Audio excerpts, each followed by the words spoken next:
Hello everyone, you're most welcome on Eklavya online classes. Today we will start a new topic, Stefan Boltzmann law. Stefan Boltzmann law देखिए आप एक बार के लिए, कल तक अपन बात कर रहे थे कि रेडिएशन क्या होता है। हालांकि जो अपन आज पढ़ रहे हैं पार्ट वो भी रेडिएशन का ही पार्ट है, उसी का ये पार्ट रहेगा।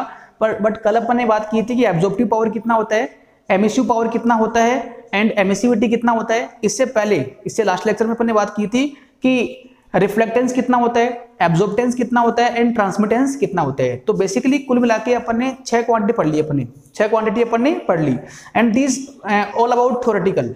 आज जो अपन पढ़ने वाले हैं that is a new concept and new law, that is Stefan Boltzmann law. Stefan Boltzmann law. अच्छा, थोड़ा बहुत अपन जानते हैं इसमें पहले से ही। जैसे मान लो कोई भी एक ऑब्जेक्ट है यहाँ पर, ठीक है ना, ये मान लो ऑब्जेक्ट है ना। ओके, आपको पता है कि यदि इस ऑब्जेक्ट का जो टेम्परेचर है वो सराउंडिंग की कंपेयर में मान लो हाई है। इस ऑब्जेक्ट का जो टेम्परेचर लेट्स सपोज सराउंडिंग की कंपेयर में क्या है, हाई हो रखा है, तो उस टाइम पे यहाँ से हीट बाहर निकलेगा और ये जो तरीका होता है इसका नाम क्या होता है, radiation.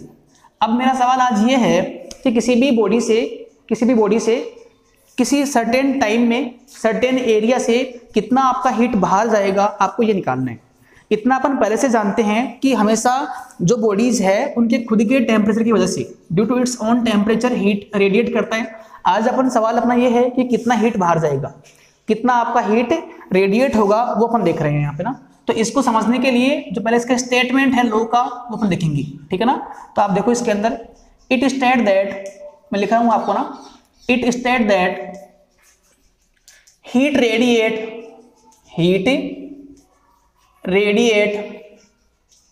By A black body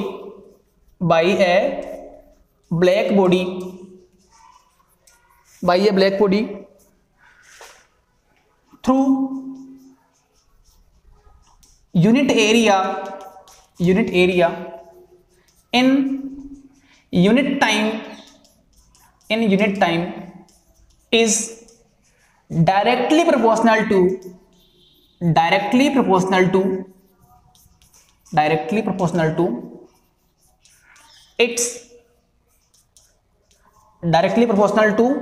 fourth power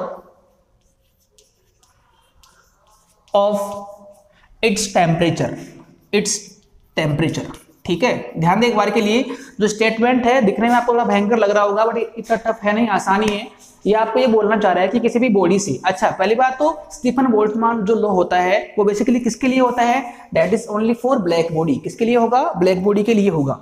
अच्छा, ब्लैक बॉडी क्या होती है, अपन ने पढ़ रखा है कि ऐसा बॉडी जो पूरी हीट को एब्जॉर्ब कर ले, है ना ट्रांसमिट करे और ना रिफ्लेक्ट करे, that is known as black body. तो ये बोलना चाह रहा है आपको कि कोई भी ब्लैक बॉडी जो है वो 1 सेकंड में, तो यहाँ पे वर्ड आ रहा है यूनिट, इसका मतलब क्या होता है 1। तो 1 सेकंड में उसके एक एरिया से, उसके 1 एरिया से जो हीट बाहर निकलेगा वह हीट का अमाउंट जो होगा that is proportional to 4th power of its temperature. जैसे लेट्स सपोज कि मेरे पास में ये बॉडी है, इसका जो टेम्परेचर मान लो कितना मान लिया अपन ने, T मान लिया। कितना मान लिया अपन ने, T। ओके, अब मुझे ये निकालना हो कि अच्छा ये और मान लो कि इसका जो ब्लैक बॉडी है, ये मान लो कैसी बॉडी है, ब्लैक बॉडी। तो इस बॉडी से या इस बॉडी के 1 एरिया से 1 सेकंड में कितना हीट बाहर जाएगा, तो वो होगा इसी बॉडी के टेम्परेचर की 4th पावर के प्रोपोर्शनल होगा। तो अपन एक काम करें कि उसको हम बोलते हैं H, है ना, H। तो H जो आपका आएगा, या आप बोल दो उसको E बोल दो आप, है ना, E बोल दो आप। तो E आपका जो आ गया that will be proportional to T की पावर 4। प्रोपोर्शनलिटी यहाँ पे है और T उस बॉडी का खुद का टेम्परेचर है केल्विन के अंदर। किसमें होगा ये, केल्विन में होगा, पहली बात तो ये। बट फर्स्ट ऑफ ऑल यहाँ पे देखो, जब अपन इसको रिमूव करेंगे यहाँ पे प्रोपोर्शनलिटी को, तो यहाँ पे एक कांस्टेंट आएगा। ये आपको आना चाहिए कि जब भी अपन प्रोपोर्शनलिटी रिमूव करते हैं तो वहां पर एक कांस्टेंट आएगा। तो यहाँ पे जो कांस्टेंट आएगा वो आएगा सिग्मा, इनटू में क्या आएगा, T की पावर 4 आएगा। और यहाँ पे जो सिग्मा है वो होता है स्टीफन कांस्टेंट या स्टीफन बोल्ट्जमान कांस्टेंट। पहली बात तो ये, इस सिग्मा का वैल्यू कितना होता है, तो this is approx equal to 6 × 10⁻⁸ ये इसका वैल्यू होगा। अच्छा, what is the unit of sigma, ये अपन अभी बात करने वाले हैं थोड़ी देर में, बट अभी तक आपको ओनली इतना आ गया समझ में। तो किसी भी बॉडी से या ब्लैक बॉडी के एक एरिया से 1 सेकंड में कितना हीट आपका रेडिएट होगा, कितना हीट आपका बाहर की ओर चला जाएगा, वो होगा E = सिग्मा T की पावर 4। पहली बात तो ये जो आपका E है that is not total heat, that is not a total heat, that is the only that heat which is radiating in 1 second through one area. तो ये आपका नेट हीट नहीं है, पूरा हीट नहीं है, ये आपका ओनली वही हीट है जो उस बॉडी के 1 एरिया से 1 सेकेंड में बाहर आ रहा है, ठीक है ना। ओके, अब ध्यान दो कि मैं इसको ये बोल सकता हूं कि बेसिकली जैसे मान लो अपन निकाले कि what is the unit of sigma, what is the unit of sigma. तो आप देखो कि सिग्मा का जो वैल्यू आएगा वो कितना आएगा आपका, वो आपका आएगा E अपॉन टी की power 4। Sigma will be equal to E upon T की पावर 4। अब आप ध्यान से यहाँ पे देखो कि आपका E का यूनिट क्या है। अच्छा, जो यूनिट इसका होगा वही सिग्मा का भी होगा। अब अपन इसका निकालते हैं, बताओ what is the unit of E। अब देखो E क्या है, E है आपकी एनर्जी पर सेकेंड पर एरिया। देख लो आप डेफिनेशन में जो आपका E क्या है, एनर्जी पर सेकेंड पर एरिया। तो यहाँ पे बेसिकली क्या बनेगा, जूल पर सेकेंड इंटू क्या आएगा, मीटर स्क्वायर। ये आ गया आपका E का यूनिट, क्योंकि आपका E ओनली एनर्जी नहीं है, वो आपका एनर्जी पर सेकेंड पर एरिया है। That's why unit will be joule per second into metre square, because energy का यूनिट क्या होता है, जूल होता है, टाइम क्या होता है, सेकंड में आता है, and area will be in metre square. तो ये आपका E का काम हो गया। अच्छा, इनटू में T की पावर 4 भी है, अपॉन में T क्या है, टेम्परेचर है, एंड टेम्परेचर क्या होता है, केल्विन में होता है। तो यहाँ पे आएगा केल्विन की पावर 4। तो यह आपका जो आ गया आंसर, इसको अपन बोलेंगे unit of sigma. And this is very important, क्योंकि इतना आसान नहीं होता है। बच्चों को यहाँ गलती ये होती है कि वो E को एनर्जी मान लेते हैं कि ये पूरा एनर्जी है। तो E एनर्जी नहीं है, एनर्जी पर सेकंड पर एरिया है। That's why unit will be something different, ऐसा इसका आंसर आएगा। तो इसीलिए इसका जो वैल्यू आएगा सिग्मा का इतना होता है, और सिग्मा का जो यूनिट होगा ना, यूनिट वो इतना होगा, ठीक है ना। ये आप नोट कर ले एक बार के लिए फटाफट से ना।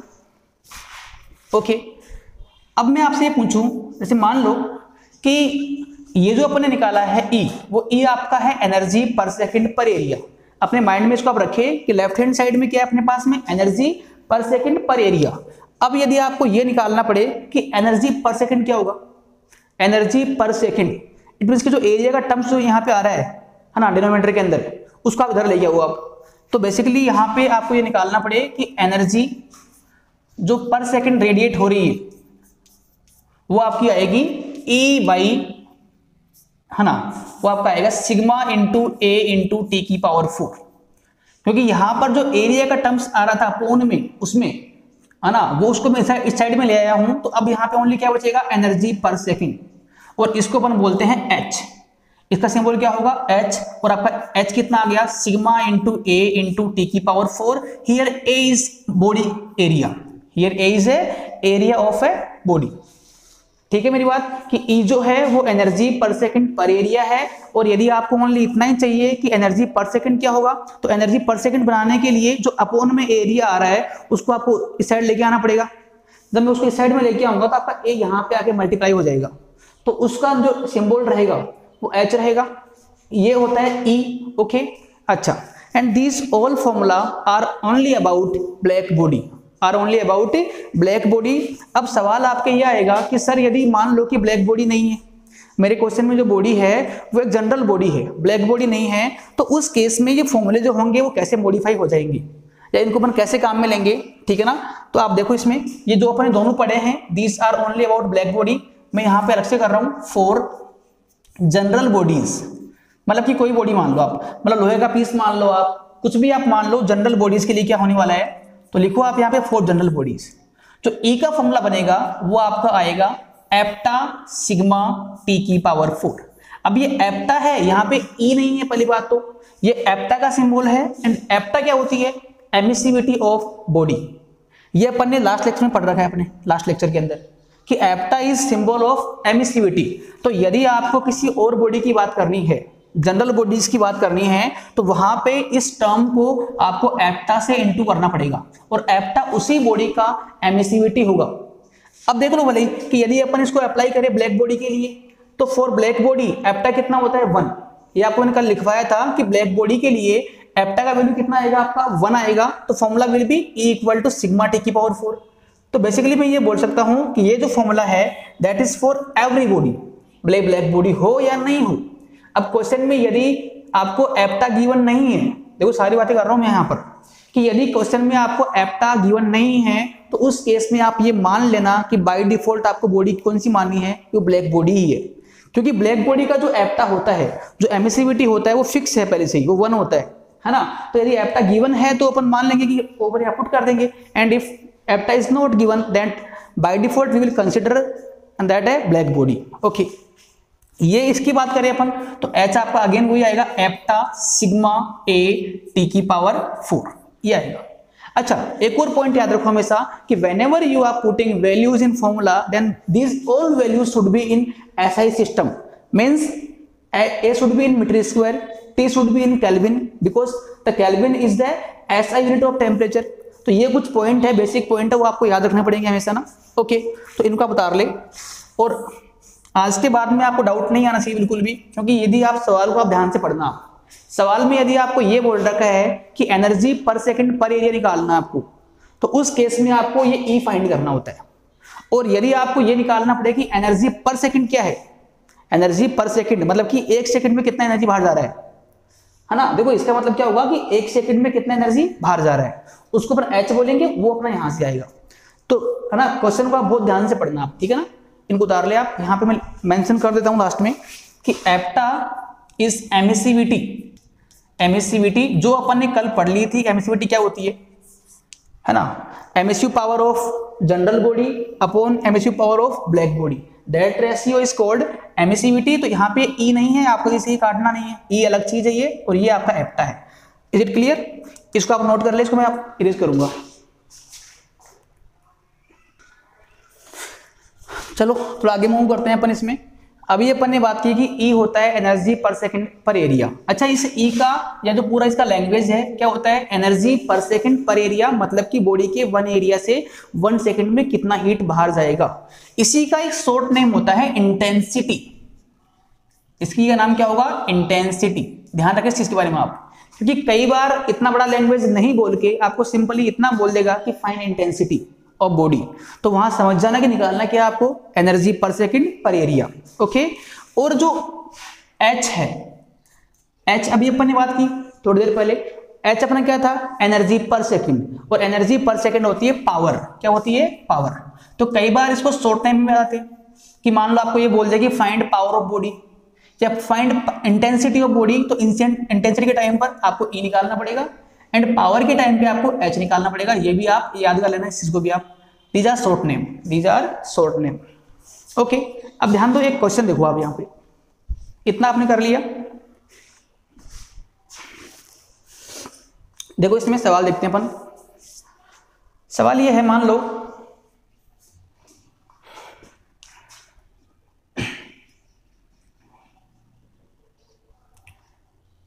Radius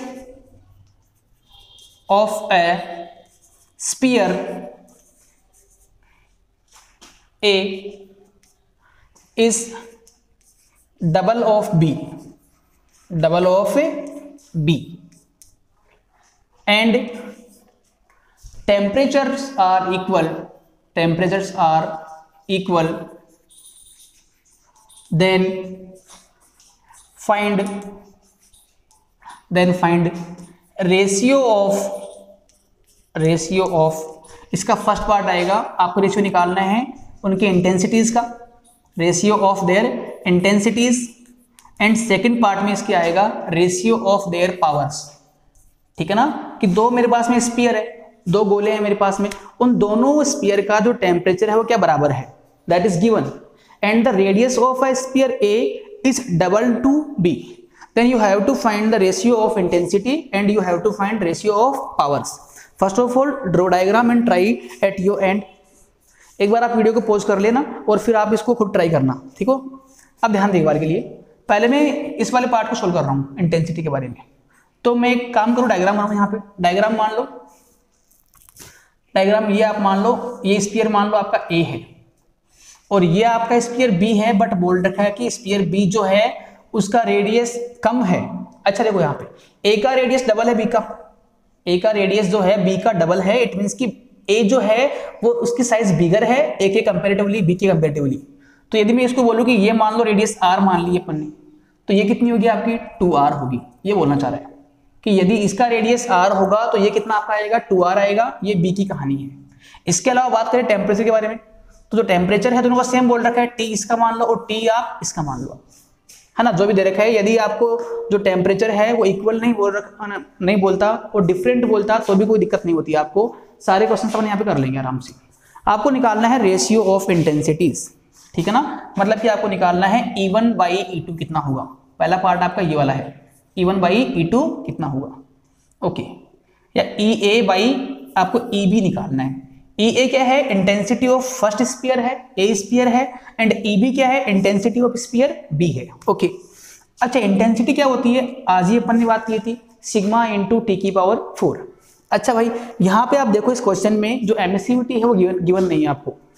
emissivity is not given, it means you have to consider as a black body, as a black body. तो यहाँ पे जो फॉर्मूला काम में आएगा वो अपना आएगा सिग्मा इंटू टी की पावर 4। अच्छा भाई, टी ए देखो यहाँ पर, बिकॉज जो अपन ने निकाला है ई ए का वैल्यू आया, ई ए क्या होगा, सिग्मा इंटू टी ए की पावर 4। टी ए क्या है, स्फीयर ए का टेम्परेचर है, और यहां बात करें अपन तो यहां आएगा सिग्मा इंटू टी बी की पावर 4। पहली बात तो सिग्मा तो दोनों के लिए कांस्टेंट रहेगा, sigma doesn't depend on sphere, that remain constant always. अच्छा, अब देखो क्वेश्चन में आप कि T A is equal to T B बोल रखा आपको कि जितना टेम्परेचर ए का है उतना बी का भी है, तो मैं ये बोल सकता हूं यहां पर कि सिग्मा इंटू टी की पावर 4 अपॉन में क्या आएगा, सिग्मा इंटू टी की पावर 4, दोनों कैंसिल हो जाएंगे यहां पर, तो this will be equal to 1/1। It means ratio of intensity will be 1/1, okay. अब ये फर्स्ट पार्ट का आंसर आ गया, ये फर्स्ट का आंसर अपना आ गया। अपन बात करें अबाउट पावर्स, या आपसे ये बोलता लैंग्वेज की फॉर्म में कि find ratio of heat radiate per second, find ratio of heat radiate per second. इसका मतलब भी आपको यही निकालना है कि पावर का रेशियो कितना आएगा। अच्छा भाई, पावर का जो रेशियो होगा उसको अपन एच बोलते हैं, हालांकि पावर को पी बोलना चाहिए अपने को, बट यहाँ इसको अपने एच बोल दिया, कोई दिक्कत नहीं उसमें। मतलब कि सेकंड पार्ट में आपको निकालना है H A upon H B, ठीक है। अब पहले आप एच ए को सोल्व करो आप कि एच ए क्या है, एच ए है पावर ऑफ स्फीयर ए। अब किसी भी स्फीयर का पावर कितना होता है, पावर का मीनिंग होगा heat radiate per second, heat radiate per second.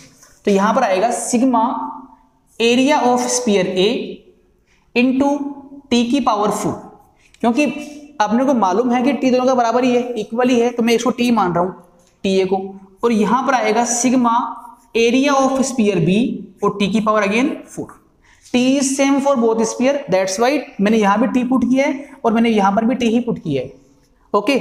अच्छा देखो, इसमें ये कौन कौन इसमें कट रहा है, सिग्मा सिग्मा कटेगा, इससे ये भी कटेगा, तो बेसिकली आपका जो आंसर आएगा that is depending on ratio of areas. Now the question is that what is the area of sphere, because in question the ratio of areas is not given. You can check here that the ratio of areas is not given. आपको दिया हुआ है कि radius का ratio कितना है, तो पहली बात तो आपको एरिया निकालना पड़ेगा, और एक किसी भी स्फीयर का एरिया कितना होता है वो होगा 4 पाई आर स्क्वायर। तो यहां पर आपका आएगा 4 pi r a square, r a square. अब आर ए कितना है, 2r के बराबर है, तो यहां पे आप करना पड़ेगा आपको, आर ए कितना होगा, तो आर ए आपका हो जाएगा 2r के बराबर, तो यहां पे आएगा 2r का स्क्वायर, और यहां कितना आएगा 4 pi into R square, because है ना 4 पाई आर, क्योंकि स्फीयर बी का जो रेडियस तो अपने आर ही मान रखा है, इससे अब ये कटेगा।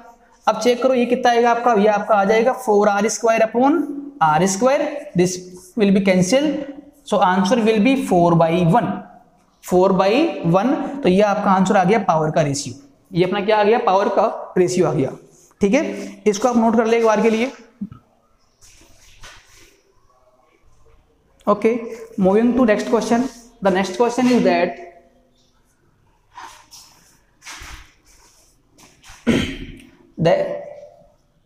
इसमें आप लिखो कि power of sphere A is sorry H मान लो यहां पे ना, is H, okay. Now if radius is doubled and temperature is half, then find new power of sphere. ठीक है, and your answer will be in terms of H. आपका जो भी आंसर आएगा वो इन टर्म्स ऑफ एच ही आएगा। जैसे मान लो कि h/2 हो गया या 2h हो जाएगी, आपको ये निकालना है। देखो आपको बोला हुआ क्या, आपको दिया हुआ ये है कि स्टार्टिंग में जो स्फीयर का पावर वो कितना h बोल रखा है। अब मान लो इसका तो टेम्परेचर कुछ भी मान लो, T मान लो, इसका रेडियस आप R मान लो, कोई दिक्कत नहीं है। आगे क्या बोल रहा है आपको कि उसके बाद में अपने को चेंजेस कर दिए। चेंज क्या कर रहे हैं अपन कि उस स्फीयर का जो रेडियस अपने कम कर दिया, सॉरी डबल कर दिया, बढ़ा दिया अपन ने, डबल। एंड टेम्परेचर जो है वो पहले की कंपेयर में अपन उसका आधा कर दिया। जैसे मान लो पहले T है तो अब कितना हो जाएगा, T/2 हो जाएगा। यदि रेडियस पहले R थी तो अब कितनी हो जाएगी, 2R। तो आपको ऐसा करने के बाद में, ऐसा करने से आपका जो नया पावर बनेगा वो अब कितना बनेगा उसका, या जो नया आपका हीट रेडिएशन पर सेकंड है, हीट रेडिएट पर सेकंड है, वो कितना आपका आएगा, आपको ये निकालना है। तो इसमें भी दो केस बनेंगे। देखो ऐसे क्वेश्चन में दिख रहा है आपको कि पहले और कुछ दे रखा है, बाद में और कुछ कर रहा है। इट मींस कि यहाँ पे सारे काम रेशियो वाले होंगे, रेशियो वाले। तो ये अपन ने मान लिया स्फीयर, मान लो आप, पहले बात करते हैं पहले केस की। अच्छा, इसका रेडियस मान लो अपने R मान लिया, and let's suppose temperature is T, temperature is T, and अभी इस टाइम पे जो पावर है वो अपने क्या मान ली, इसकी H मान ली। पावर का मीनिंग होगा एनर्जी पर सेकेंड या हीट रेडिएट पर सेकेंड। अब देखो मैं इसमें कुछ चेंजेस कर रहा हूं, यहाँ पे मैं कुछ मॉडिफिकेशन कर रहा हूं। जो चेंजेस कर रहे हैं अपन ऐसे कर रहे हैं कि जो टेम्परेचर है वो अपन ने हाफ कर दिया, T/2 कर दिया, एंड जो इसका रेडियस है वो अपन ने 2R कर दिया। बोला हुआ आपको कि radius is double, radius is double. हालांकि आपको लग नहीं रहा कि 2R हो गया, बट मान लो इसको ना कि 2R हो गया। तो अब जो नया पावर बनेगा वो मान लो कितना है, h' से। अब आपका मेन काम क्या है, आपका मेन टारगेट अब आपका ओनली इतना है कि आपको h' को फाइंड करना है s के टर्म्स में। तो कैसे भी करके आपको इन दोनों कंडीशंस को आपको लिंक करना पड़ेगा। यू हैव टू रिलेट, है ना, विथ ईच अदर। तो फर्स्ट ऑफ ऑल अपन पहले केस की बात करें, फर्स्ट केस में, तो लिखो कि फर्स्ट केस में आपका h कितना आएगा। तो h क्या होती है, वो होगा सिग्मा a T⁴। तो यहां पर क्या बनेगा आपका, ये बन जाएगा आपका sigma a। Now what is the area, area वह एरिया अपन मानेंगे जिससे आपका हीट बाहर निकल रहा है। तो ऑब्वियसली जो स्फीयर है उसका पूरा एरिया ही काम का अपने लिए दो। तो आपका जो एरिया बनेगा वो आपका आएगा 4πr²। Sigma a T⁴, T को अपन ने T अज्यूम कर रखा है तो T की पावर यहाँ पे 4 आएगा। This is for case number 1। ऐसा हो गया, ये आपकी स्टार्टिंग का पावर का एक्सप्रेशन आ गया ऐसे। Now what about second case, आप चेक करें सेकंड केस में क्या हो रखा है कि जो आपका नया हीट बनेगा पर सेकंड वो आएगा सिग्मा। अच्छा, सिग्मा हर बार सेम रहता है, सिग्मा को अपन चेंज नहीं कर पाएंगे, सिग्मा इज फिक्स। अच्छा, ए कितना होगा, तो what is the new area, तो ये आपका आएगा 4π × 2R², क्योंकि it is given that the radius is doubled, so the radius will be 2R। And यहां पे आएगा टेम्परेचर का power 4, but the new temperature is T/2, तो यहां पर आएगा आपका T/2 की पावर 4। ऐसा बनेगा भाई साहब, ऐसी इसकी कहानी बनेगी। अब देखो आप एक काम करोगे, इसको अपना सोल्व करें आप, तो ये बन जाएगा सिग्मा। अच्छा देखो 2 का स्क्वायर कितना आएगा, 4, तो 4π तो ये है पहले से ही, और इंटू में ये 4 और आएगा, और इंटू में ये R² भी आएगा यहाँ पे। ये आई थिंक कि आपको इतना आना चाहिए, मैं इतना आपसे एक्सपेक्ट कर रहा हूँ। इसकी अपन बात करें तो ये बन जाएगा T⁴/16, because 2 to the power 4 कितना होता है, 16। ओके, अब देखो इससे कटेगा 4 बार, ठीक है, और इस 4 से ये भी कटेगा, ठीक है। तो आपका जो नया पावर आ गया h' वो देखो कितना आ रहा है आपका, वो आपका आ रहा है sigma πr² × T⁴। This is equation number 1, let's suppose, and this is the equation number 2। Now to relate h' and h, you have to divide equation 1 और इक्वेशन 2 by 1। तो equation number 2 divide by equation number 1। In left hand side there will be h'/h, and in right side here will be sigma πr² × T⁴, and in denominator there will be sigma into 4 pi r square into t to the power 4. Now you can see that sigma will cancel by sigma, pi will cancel by pi, and same thing here also, and the h dash upon h will be equal to 1 by 4, but you want only the value of h dash in terms of h, so h dash will be equal to h by 4. It means the new power will be 1 by 4th of its original power. The new power h dash is equal to 1 by 4 into h. It means जो आपकी power है नई वाली वो initial power की 1/4 रह गई। यदि पावर यहाँ पे 100 थी तो यहाँ पे कितना आएगा 25 आएगी।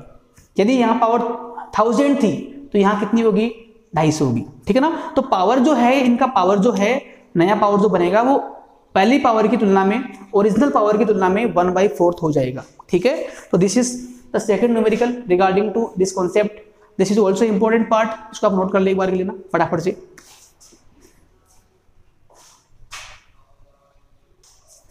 ओके, अब ध्यान दें इसी फॉर्मेट का, इसी लॉ का एक और फॉर्मेट होता है, वो अपन देखते हैं कि यदि मान लो आपका जो बॉडी है जिससे आपका हीट रेडिएट हो रहा है वो किसी दूसरी बॉडी से सराउंडेड हो। जैसे मान लो कि ये रूम, मान लो अपना ये रूम जो है उसमें मान लो अपने यहाँ बॉडी रख दी, तो अभी इसका हीट जो है ये बॉडी कहाँ एनक्लोज हो रखी है, सराउंडिंग के अंदर। तो ये जो है एक सराउंडिंग है और ये आपका वह बॉडी है जो आपका हीट रेडिएट कर रहा है, हीट को रेडिएट कर रहा है, ठीक है। इसका जो टेम्परेचर मान लो कितना मान लिया अपन ने, T मान लिया, और इसका जो सराउंडिंग का टेम्परेचर है जिससे अपन इसको एनक्लोज कर रखा है वो मान लो कितना है, T0 है। पहली बात तो ये। अच्छा देखो, ये उसी लॉ का एक और नया फॉर्मेट है, एक नया फॉर्म है, वो अपन देखने वाले हैं। मैं आपको बता दूंगा कि ये कब काम में आएगा और कब काम में नहीं आएगा, पहली बात तो ये। अब ध्यान दो कि अपन देखना चाह रहे हैं कि अब की बार इस बॉडी से, इस बॉडी के 1 एरिया से 1 सेकेंड में कितना हीट बाहर जा रहा है। तो आप चेक करो कि यहाँ पे 2 काम हो रहे हैं। एक तो ये बॉडी जो है आप अपने आप हीट रेडिएट कर रही है, हीट को बाहर निकाल रही है, और उसी सेम टाइम पर, उसी सेम इंस्टेंट के ऊपर ये कुछ हीट गेन भी कर रही है ना। तो देखो आप चेक करो आप कि ये जो बॉडी है वो भी हीट बाहर निकाल रही होगी, ये भी हीट बाहर निकाल रही है। बट यदि अपने को इसको डिस्कस करना है, यदि आपको इसको स्टडी करना है, तो देखो आप कि इसमें 2 काम हो रहे हैं। ये हीट को गेन भी कर रही है सेम टाइम पर और हीट को रिलीज भी कर रही है सेम टाइम के ऊपर। अच्छा आपको बताऊं, आप मुझे बताओ कि यह कितना हीट बाहर निकाल रही है पर सेकंड, तो वो आपका आएगा सिग्मा T की पावर 4। यह आपका आ गया हीट पर सेकंड पर एरिया, कि ये बॉडी कितना हीट दे रही है अपने सराउंडिंग को, इतना हीट दे रही है। उसी सेम टाइम पे इस बॉडी ने कितना हीट फ्री किया अपने बाहर, तो वो आएगा H2 equal to sigma T0 की पावर 4। यहां पे साइमल्टेनियसली 2 काम हो रहे हैं कि ये बॉडी जो है सेम इंस्टेंट पे हीट को रिलीज भी कर रही है और हीट को गेन भी कर रही है। अब हीट कितना रिलीज कर रही है, तो इतना कर रही है, कितना गेन कर रही है, तो इतना गेन भी कर रही है सराउंडिंग की हेल्प से। अब मुझे ये निकालना है कि व्हाट इज द रिजल्टेंट और नेट हीट रेडिएशन, कि रिजल्टेंट क्या आएगा। तो आपको निकालना पड़ेगी नेट हीट पर सेकेंड थ्रू पर एरिया, थ्रू पर एरिया। अपन यदि इसकी बात करें कि कितना निकलेगा, तो आपका जो H नेट आएगा वो आएगा आपका H1 माइनस H2। अरे सिंपल सी बात है कि जैसे मान लो कि ये 4 जूल एनर्जी बाहर निकाल रही है और 2 मान लो गेन कर रही है, तो नेट कितना हीट का लॉस कर रही है, 4 माइनस 2 का, है ना। ये बॉडी यदि मान लो कि 4 जूल हीट बाहर निकाल रही है और उसी सेम टाइम पे यदि 2 जूल इसने हीट गेन भी कर लिया, तो what is the net loss, 4 minus 2। तो वो ये अपन ने काम कर दिया, तो ये अपना बन जाएगा सिग्मा ब्रैकेट में T to the power 4 minus T0 the power 4। This is the heat radiation per second per area through this one. अपन अभी डिस्कस जो कर रहे हैं अपन इसको कर रहे हैं, तो मैंने इसकी कहानी बोली है आपको। तो इस बॉडी का जो हीट पर सेकेंड पर एरिया आएगा वो इतना आएगा। अच्छा आपको ये निकालना पड़े फटाफट से ना, यदि आपको ये निकालना पड़े कि हीट पर सेकेंड कितना आएगा, ये जो अपन ने H निकाला है वो तो हीट पर सेकेंड पर एरिया है। आपको चाहिए कि हीट पर सेकेंड मतलब कि आपको, अच्छा यार इसको H बोल दिया कि अपन ने, है ना, हालांकि इसको अपन E बोलते हैं ना। अब तक आपको ना कन्फ्यूजन ना आपको रहेगा इस चीज़ से, तो इसको आप E1 कर लो, इसको आप E2 कर लो। तो यहाँ पर भी क्या बनेगा आपका E1, यहाँ कितना आपका आएगा E2 और यहाँ आपका आएगा E। तो बेसिकली ये भी आपका बन जाएगा E के बराबर, क्योंकि E को अपन ने पहले बोल रखा है कि E क्या होती है आपकी हीट पर सेकेंड पर एरिया। तो इसीलिए अपन सिंबल को डिस्टर्ब नहीं करेंगे वरना आपको डाउट हो जाएगा इसमें, तो मैंने इसको E1 मान लिया। ये अपना आ गया।